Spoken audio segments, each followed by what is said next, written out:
Israel के द्वारा Iran पर किए गए हमले का सबसे हैरान कर देने वाला वीडियो सामने आया है। इस वीडियो को देखकर हर कोई हैरान रह जाएगा, क्योंकि ईरान के खिलाफ इजराइल की प्लानिंग ऐसी रही जिसकी कल्पना भी कोई नहीं कर सकता था। दो स्टेटों के अंदर इमरजेंसी है, मणिपुर चल रहा है।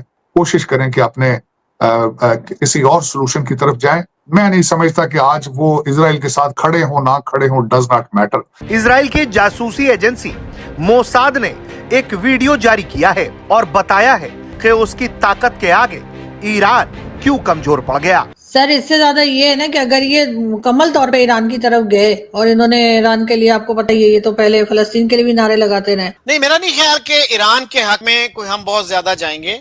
लिप सर्विस तो ठीक है, बयानात दे दिए। आज जनरल आसिम मुनीर आपके आर्मी चीफ ना होते तो आप इस वक्त बिजली के बगैर बैठे होते और गुड़ और चने ढूंढ रहे होते। आप अभी तो ईरान के पास न्यूक्लियर वेपन नहीं है। आज की तारीख में ईरान के पास न्यूक्लियर वेपन्स हैं ही नहीं, तब ईरान इतना दंदनाता फिरता है सऊदी अरब के अंदर टेररिस्ट ग्रुप्स। मैं लेबनान और पैलेस्टीन की तो बात ही नहीं कर रहा, वो तो आप जानते ही हैं। तो ये जो दो जहादी देश रह गए, ईरान और पाकिस्तान, और इन दोनों की भी आपस में नहीं बनती। मजे की बात ये है, दोनों न्यूक्लियर देश। इजराइल ने तेहरान के ऊपर ऑपरेशन राइजिंग लाइन लॉन्च कर दिया, जिसमें ईरान के न्यूक्लियर साइट को निशाना बनाया, जिसमें 100 से ज्यादा ईरानी मारे गए हैं, जिसमें ईरान के IRGC chief major general Hossein Salami और न्यूक्लियर साइंटिस्ट भी शामिल हैं। इस हमले के बाद पाकिस्तान में भी डर का माहौल है, क्योंकि उसे डर है कि इजराइल ईरान की तरह पाकिस्तान के न्यूक्लियर साइट्स को भी उड़ा सकता है। इसी के डर से PM शहबाज शरीफ ने इजराइल के इस हमले की कड़ी निंदा की है ताकि वो बच सके। PM मोदी ने सोशल मीडिया पर इस बात का जिक्र किया है कि इजराइल के PM नेतन्याहू ने फोन किया और ऑपरेशन की सारी जानकारी दी, जिस पर PM मोदी ने जंग के बदले पीस की बात की, क्योंकि इंडिया के ईरान और इजराइल दोनों से अच्छे रिश्ते हैं। इस हमले के बाद अमेरिकी राष्ट्रपति ने साफ कर दिया है कि अमेरिका इस हमले की जिम्मेदारी नहीं लेता, लेकिन वो बार बार ईरान को इजराइल के साथ टेबल टॉक की बात कर रहा था। लेकिन ईरान के सुप्रीम लीडर खamenei की वजह से ईरान की मासूम आवाम को पिसना पड़ रहा है।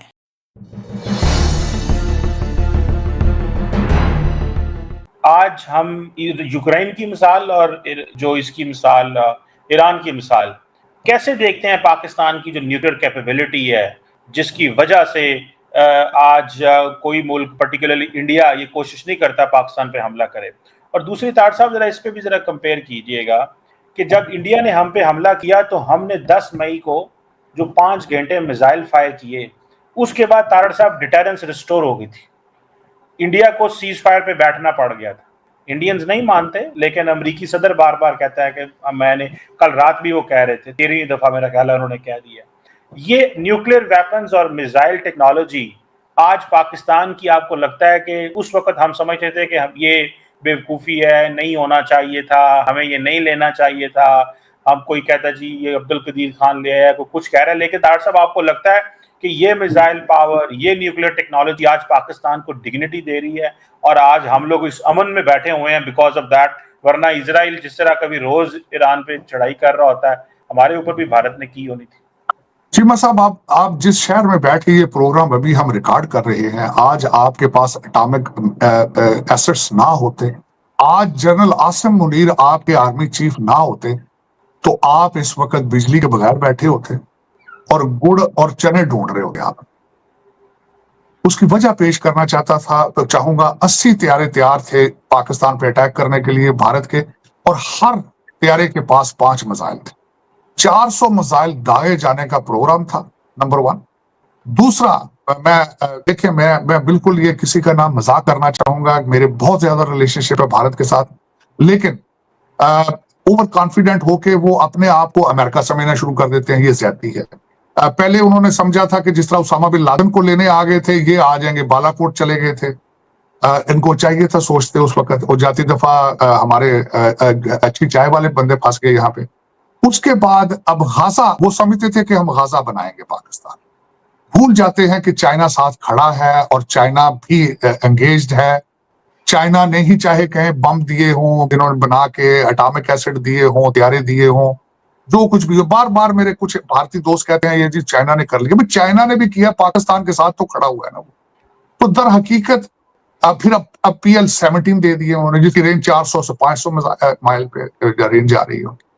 तो दर हकीकत ठीक है, मैं बड़े मेरे कई भारतीय दोस्त कहते हैं जी हमारा मुकाबला पाकिस्तान से नहीं चाइना से, तो कर लेना भी सामने, करो उन्होंने टाओ ना उन्होंने। फिर आप तो फिर मेरा मतलब आप अपने आप को समझता हो कि we are invincible, we are.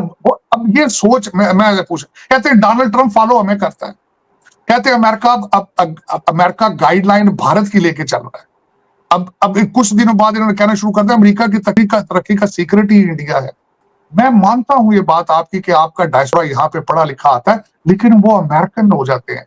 यहाँ पे जितने भारतीय निजात कांग्रेसमैन है, majority they are not aligned with Indian policy, बल्कि वो क्रिटिसाइज करते हैं बार बार, because they are born here American, और उनका मुस्तकबिल अमेरिका के साथ है। जलंधर तो जाके इलेक्शन नहीं लड़ना, उन्हें इतने इलेक्शन लड़ना है अमेरिका। डिटेल में मैंने समझाया था कि आसिम मुनीर की ना ये तारीफ है, ये बड़ा तगड़ा लीडर है और ऐसा है वैसा है ये वो, ये इसीलिए है कि अमेरिका को आज की तारीख में पाकिस्तान की जरूरत है। मैंने कल एक और बात समझाई थी, आज मैं फिर उसको रिपीट करूंगा क्योंकि बहुत जरूरी है।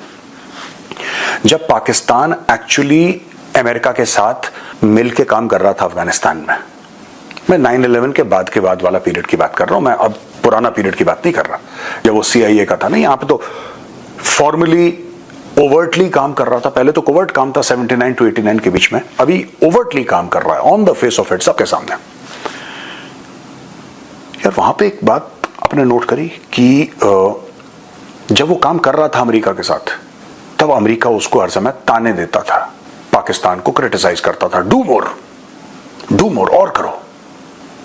पाकिस्तान बड़ा परेशान था, पाकिस्तानी बड़े परेशान थे कि यार हम अपना सर कटवा रहे हैं इनके लिए, ये कह रहे हैं डू मोर, हम अपनी जानें दे रहे हैं, ये कह रहे हैं डू मोर। तो अमेरिकन हर समय उनको कहते थे do more do more do more, ये एक नारा था डू मोर का। आज की तारीख में जब पाकिस्तान कुछ नहीं कर रहा, कुछ भी नहीं कर रहा पाकिस्तान, क्योंकि अमेरिका चला गया ना वहां से, अमेरिका तो चला गया। अब जो टेररिज्म के खिलाफ पाकिस्तान अगर लड़ भी रहा है तो वो तो उन्हीं लोगों के खिलाफ लड़ रहा है, पाकिस्तान की धरती, अपनी खुद की जमीन पे जो उसने खुद पैदा करे। अब पाकिस्तान को डू मोर कर कहने वाला तो कोई नहीं है, अमेरिका तो है नहीं अफगानिस्तान में। तो दोस्तों अगर ऐसी बात है तो आप समझ लीजिए फिर आज की तारीख में अमेरिका का क्या लेने देना पाकिस्तान से, कि पाकिस्तानियों की तारीफ हो रही है कि आपकी लीडरशिप बड़ी कमाल की है और आपके साथ तो हम ट्रेड करेंगे और ये करेंगे, और आसिम मुनीर तुम आ जाओ परेड पे। ठीक है, 2-3 चीजें और हुई हैं। आपको पता है ना, नूर खान एयरबेस पे अटैक हुआ, और अब ये भी सोशल मीडिया और कुछ मेन स्ट्रीम मीडिया की न्यूज भी कवर कर रही है कि नूर खान एयरबेस पे जब अटैक हुआ तो वहां पे गोरे बैठे थे, वहां पे अमेरिकन बैठे थे, अमेरिकन एसेट्स थे वहां पे, प्लेटफॉर्म्स थे अमेरिकन वहां पे।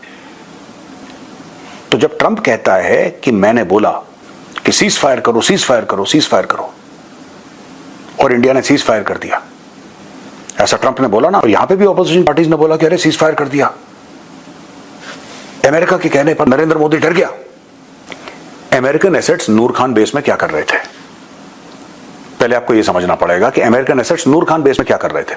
उनको क्या करना था, अगर उनको अफगानिस्तान में बमबारी करनी है तो उनको नूर खान बेस नहीं चाहिए यार, वो तो दोहा से कर सकते हैं, कतर से वो कर सकते हैं, वो ओमान से कर सकते हैं। उनको अगर बमबारी करनी है, उनके एयरक्राफ्ट कैरियर्स हैं, उनसे कर सकते हैं। उनके लिए, अमेरिकन के लिए कोई बड़ी बात है।